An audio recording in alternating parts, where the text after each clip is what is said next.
अगर आप इस दिल्ली में रहते हैं तो आपके लिए सुकून देने वाली खबर है। दिल्ली सरकार दो बड़े इंफ्रा से जुड़े हुए प्रोजेक्ट पे काम कर रही है। इसमें एक मेट्रो से जुड़ा हुआ प्रोजेक्ट है और दूसरा सड़क प्रोजेक्ट है। हम इन्हीं दो मसलों पे बात करेंगे अपने सहयोगी धनंजय मिश्रा से। धनंजय, डीएमआरसी कौन सा नया कॉरिडोर इस दिल्ली में डेवलप करने जा रही है? देखिए, दिल्ली मेट्रो रेल कॉरपोरेशन जो है वो अपने मेट्रो के फेज 5B के तहत अ, जो यमुना पार है उस क्षेत्र में जाम कम करने के लिए शास्त्री पार्क से मयूर विहार फेज 3 तक इस कॉरिडोर पर काम शुरू कर रही है। मतलब ये जो कॉरिडोर आएगा ये यमुना पुस्ता के साथ साथ आएगा? हाँ, ये यमुना पुस्ता से आएगा और 3 जो मेट्रो की लाइन है उससे कनेक्ट भी होगा। ये blue line, yellow blue line हो गई, और दूसरा पिंक लाइन हो गई, और तीसरा रेड लाइन हो गई। हाँ। इन तीनों से कनेक्टिविटी होगी और इसकी खास बात ये होगी 13 किलोमीटर लंबा ये होगा और 8 मेट्रो स्टेशन इसमें बनाए जाएंगे, जिनमें 3 भूमिगत होगा और 5 एलिवेटेड रहेगा। बहुत डेंस पॉपुलेटेड है ये एरिया। जी, ये जो इसका मेन लक्ष्य है कि एक तो गांधीनगर मार्केट है वहाँ, और दूसरा गीता कॉलोनी। इन दोनों की कनेक्टिविटी के साथ साथ जो मयूर विहार फेज 3 का क्षेत्र है वो भी कहीं ना कहीं मेट्रो से दूर है कनेक्टिविटी के मामले में, तो ये उस चीज़ को कनेक्ट करेगा। ऐसे में जो यमुना पार का मेन अभी मौजूदा समय वर्तमान में अगर मयूर विहार फेज 3 से कोई व्यक्ति कश्मीरी गेट जाना चाहेगा तो उसे कई बार मेट्रो चेंज करनी पड़ेगी। वो ब्लू लाइन आएगा, ब्लू लाइन से पिंक लाइन से फिर रेड लाइन। ये मेट्रो क्या करेगी, ये मेट्रो सीधा मयूर विहार फेज 3 से शुरू होगी और सीधा आपको शास्त्री पार्क रेड लाइन से जोड़ेगी, और उसके आगे जहां भी जिस भी लाइन पे शिफ्ट होना है आप शिफ्ट हो सकते हो। जी शिफ्ट हो सकते हैं।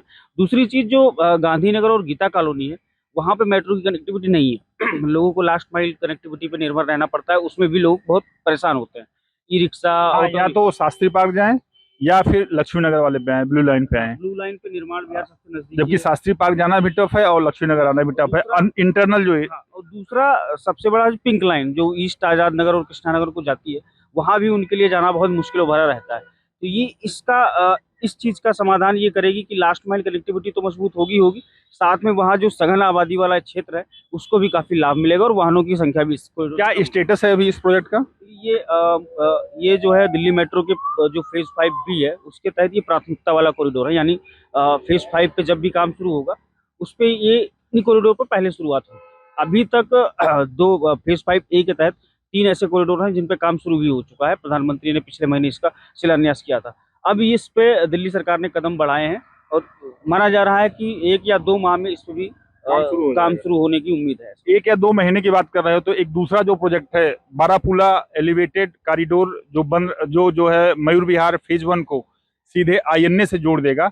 एक पुल यमुना पे बनना है जो लंबे समय से प्रतीक्षारत है, लंबे समय से अलग अलग वजहों से रुका पड़ा हुआ है, तो वो भी लगभग अपने आखिरी स्टेज में है। 2 महीने बाद ये भी चालू होने की उम्मीद है, जैसा कि पीडब्ल्यू ने बताया है। धनंजय, क्या अपडेट है इसमें? देखिए, ये बारापुला एलिवेटेड कॉरिडोर है और ये मयूर विहार से शुरू होकर सरायकालेखा तक जाता है।